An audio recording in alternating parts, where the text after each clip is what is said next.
Hey, what's going on, everyone? It's Steve with SJ Lincoln Realty, and today we're going to talk about how to go about buying a house in 2023.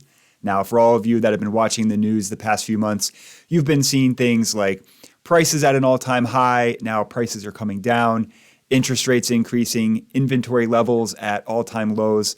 There's just a lot to digest, right? So over the course of this video, we're going to put together a strategy for you to not only increase the likelihood that you'll be successful during your purchasing process, but also we're going to save you some money along the way as well. Again, my name is Steve with SJ Lincoln Realty. Let's get into it.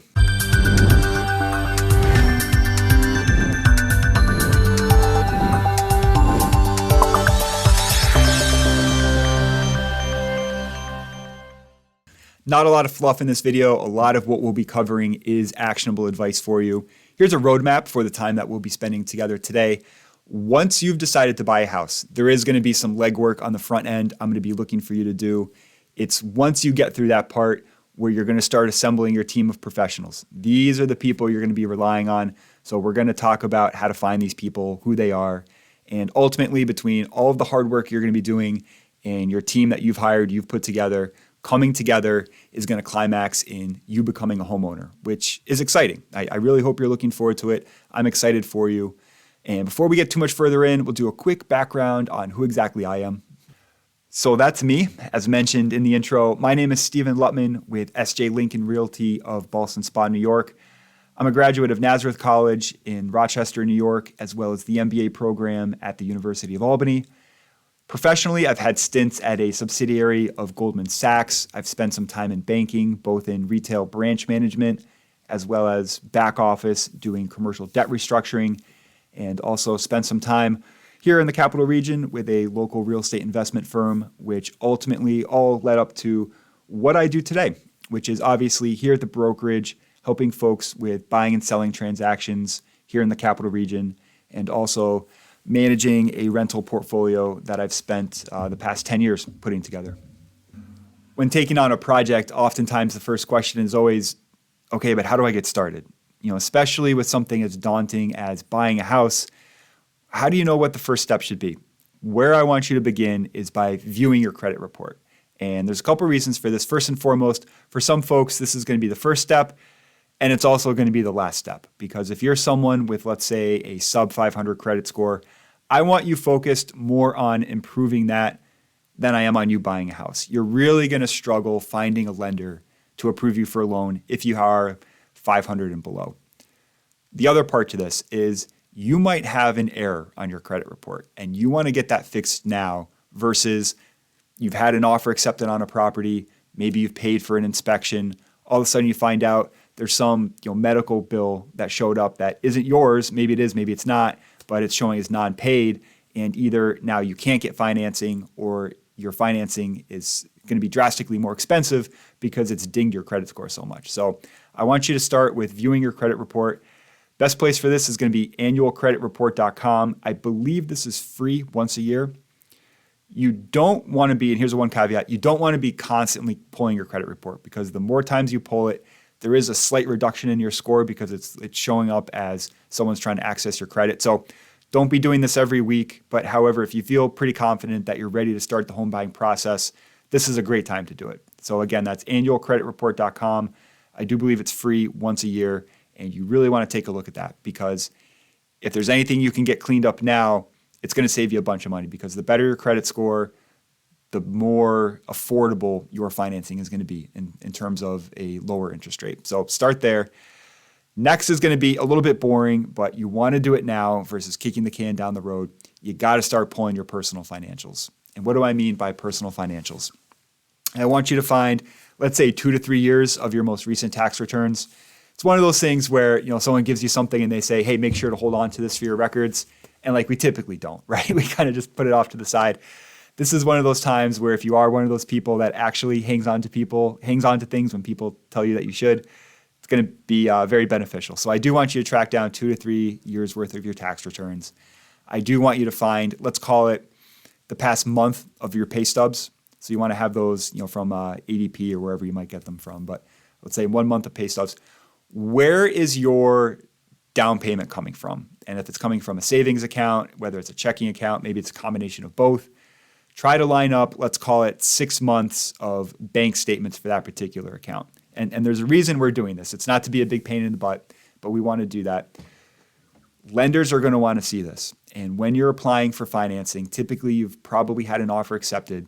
You don't want to be running around like a crazy person, trying to get a hold of your accountant who might be on vacation and doesn't return your calls, right? So do this now. So again, we're looking for 2 to 3 years of your tax returns. We're going to want to see pay stubs if you happen to be like a W-2 employee. And the last part is going to be, where is your down payment funds coming from? And if it's a checking, savings, whatever that might be, you want to get, 6 months, 3 months is typically going to be fine. The reason banks want to take a look at your finances is they don't really care where you're spending your money. They're not looking to do a deep dive into, what's this Amazon transaction. They want to make sure that the money you're saying that's for a down payment is not borrowed funds, meaning you didn't go out and get another loan from a family member or a different company that you're not using for this down payment. They want to make sure it's actually your money. So pay stubs, tax returns, source of funds, those are the 3 things you're looking for when it comes to documents to be able to produce so you can get a loan.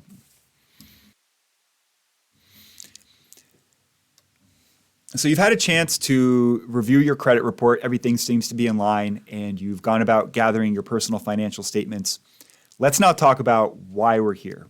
Why are we watching this video? Why are we buying a house? What is it that you're looking to get out of this transaction? What would a successful transaction look like for you?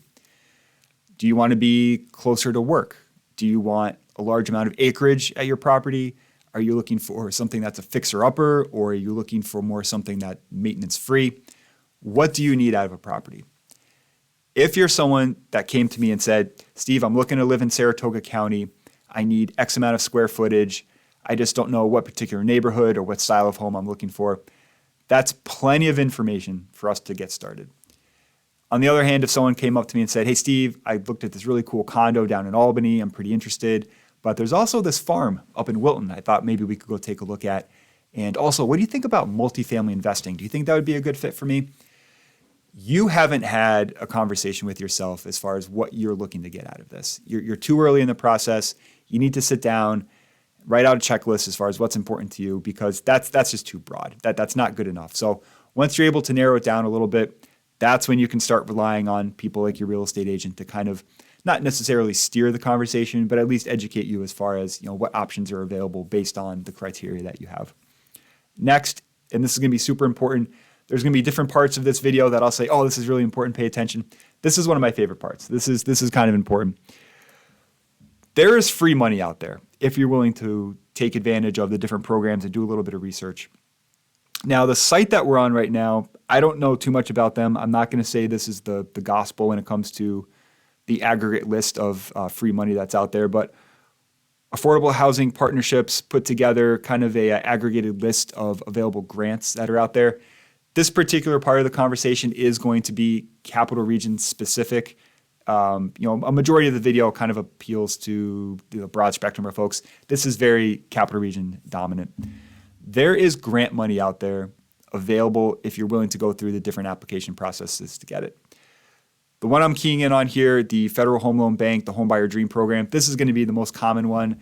You've probably heard about this before. It's had some different names over the past couple of years, but if you're willing to take a pretty easy course on what home buying process looks like, what it means to be a home buyer, educating yourself on finances, the course itself is very, very cheap. It's under a couple $100, and there is grant money available for first-time home buyers.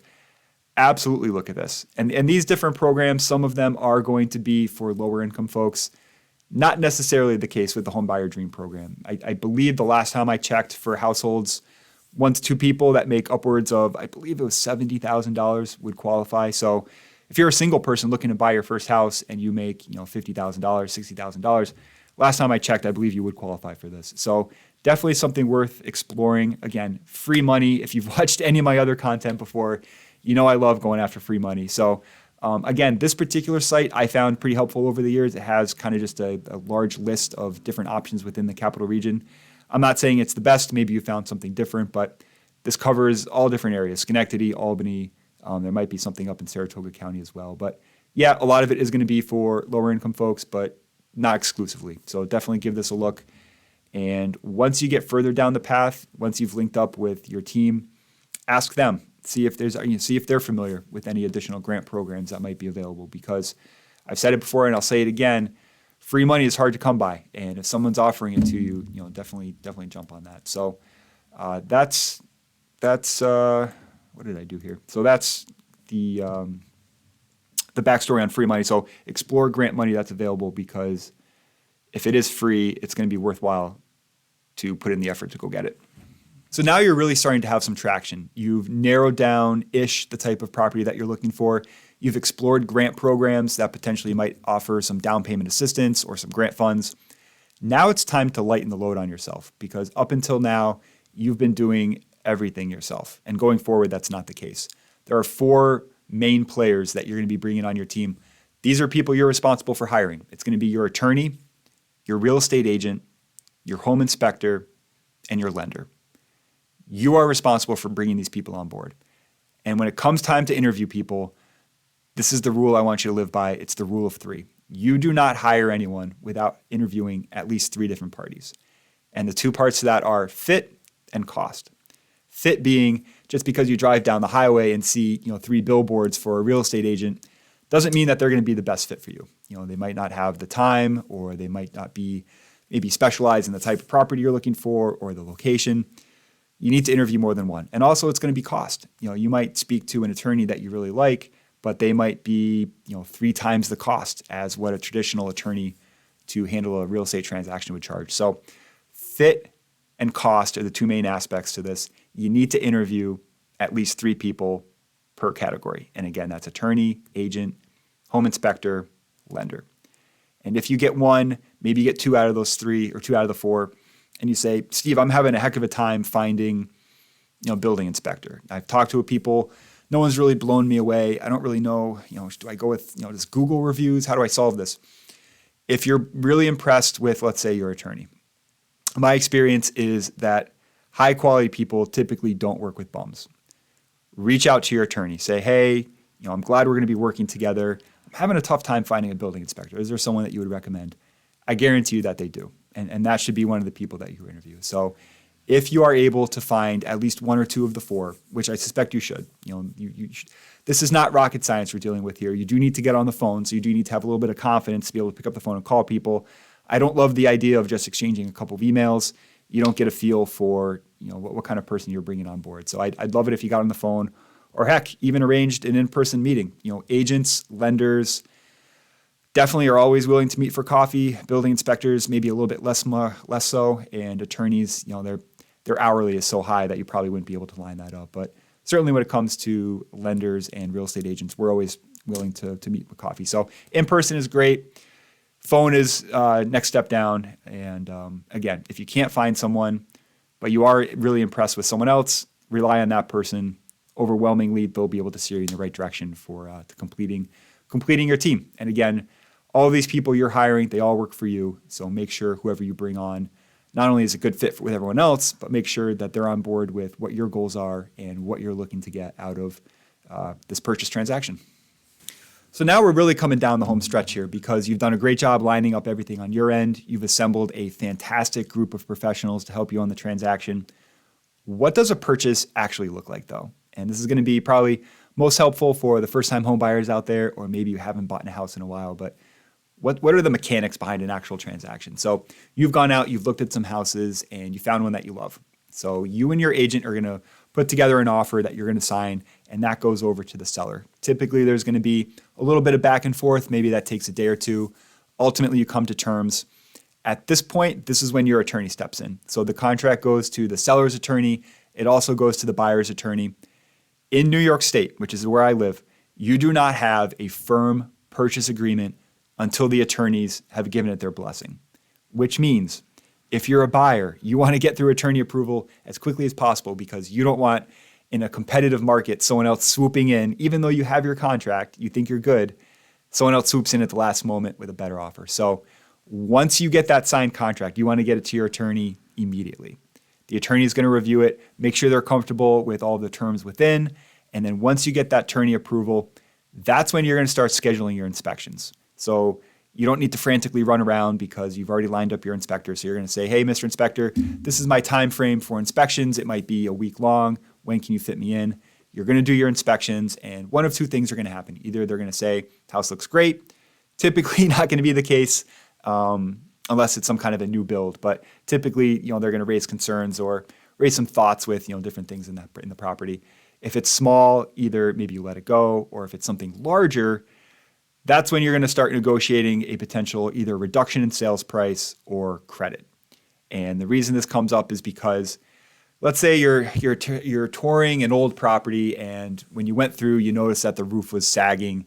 And in New York State, there's something called the New York State Property Condition Disclosure. In the disclosure, they noted, hey, the roof looks to be in disrepair. Once you go through and do your inspections, that's not a surprise. The seller informed you of that on the front end. When you went through to take your tour, you couldn't miss it. The roof was caving in. It wouldn't make a ton of sense to try to renegotiate on that, right? Because that's not a surprise.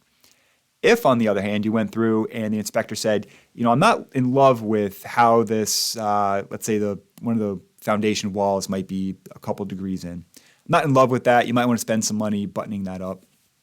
That's a case where, as a layman, it's not on you to be able to identify what a sound foundation looks like, and if it wasn't disclosed to you on the front end, that's fair game to try to negotiate some kind of a credit or price reduction based on that. So that's the importance of having a great inspector, because no matter what you pay for an inspection, they're going to save you multiple times that, assuming that they do a good job, either in catching things on the front end so you can negotiate it, or steering you to a different property when they say, hey, you know what, this is probably just a pass. I think this is probably beyond what you're ready to take on. So that's why we pay, we're not afraid to pay, for quality professionals, because they end up saving us a bunch of money. So if, on the other hand, you come to terms on either the quality of the building or you've agreed on some kind of a price negotiation, at that point, you're going to then take the contract and you're going to send it over to your lender. And your lender, you're going to say, hey, we have attorney approval. We just got through inspections. Good to go.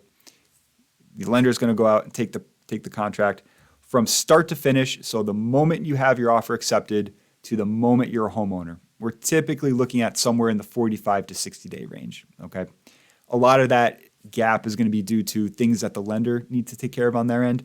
They're going to be reviewing the title to the property. They're going to be reviewing, making sure that they're comfortable with the appraisal that they're going to be ordering, to make sure that whatever you're trying to buy the property for and whatever you want them to lend, make sure that it's congruent with what they're saying that the property is actually worth, because they're not going to lend you more than what the appraisal comes in for. So they're going to spend some time on that. So the lender needs some time to be able to do their thing. But ideally, start to finish, you put in your offer, you get the keys.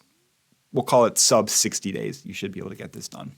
So that's a lot there, right? But I'm going to throw some more at you as well, because there's also some tiny little things that, are they super important? No, but you definitely want to keep them in the back of your mind.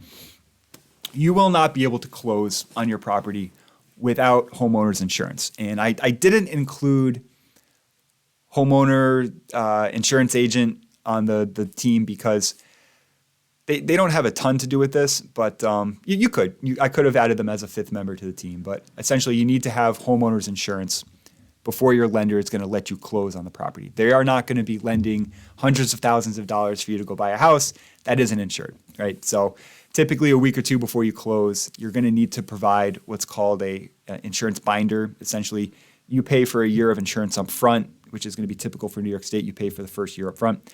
You provide that to your lender and say, hey, I'm fully insured as of the scheduled closing date. At that point, they'll be comfortable with you closing. So you need to get your homeowner's insurance. After you close, make sure you go visit your post office to make sure that mail does not continue to go to your old residence. I know it's small stuff, but it's all stuff to keep in the back of your mind. You don't want important documents going to your old address. You want to make sure it goes to the new.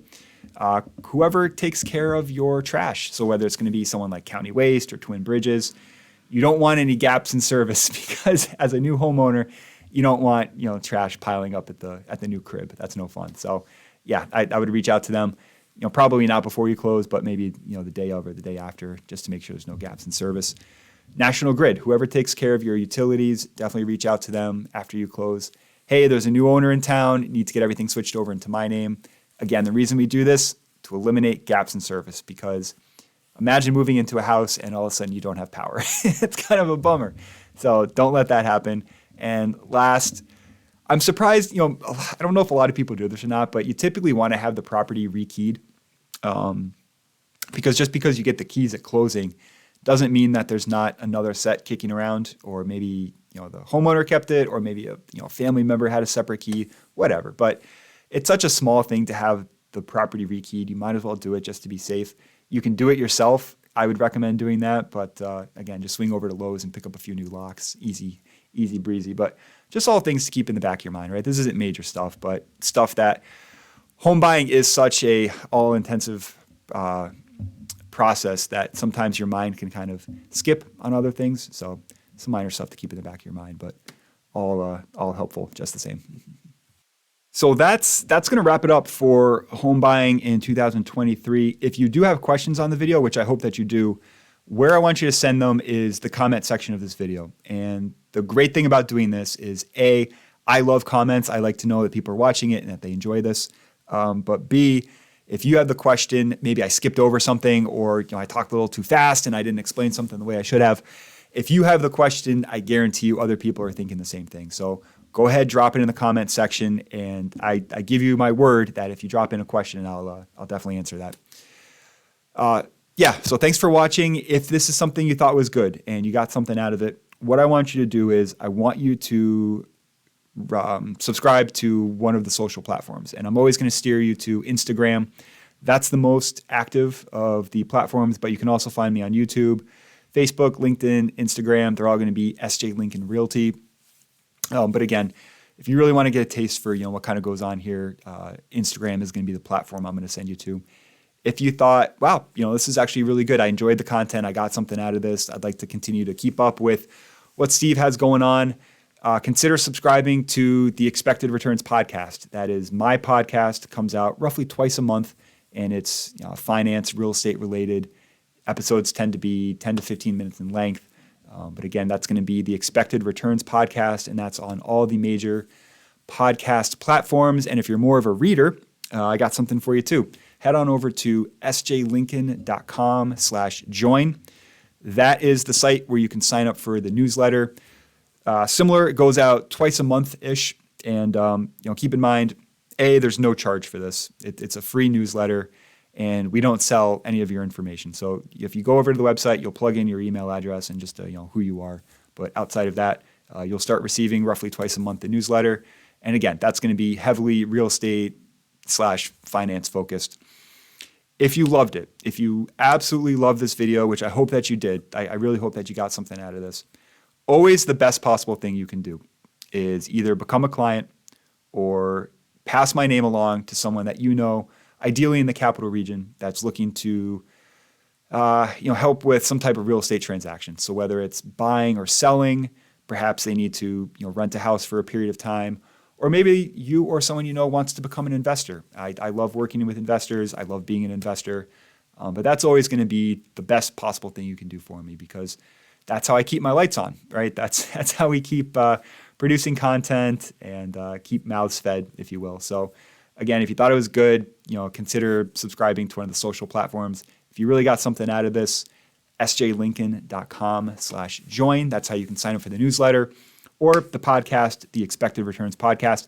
And finally, ideally, people would be becoming clients. That would make me really happy if people really got so much out of this. They're like, yep, I have a real estate related need. Let me link up with Steve. And the best way you can do that is, my email address is steven@sjlincoln.com. So that's Steven, my name, Steven, at the company name, sjlincoln.com. And, or you can head over to sjlincoln.com/book a call. And that way you can schedule something online that works for your calendar. Thanks for watching. I hope you got something out of this. Again, questions, feel free to fire them down in the comment section below, and they'll absolutely be answered. Again, this is Steve with SJ Lincoln Realty, and we'll talk again soon.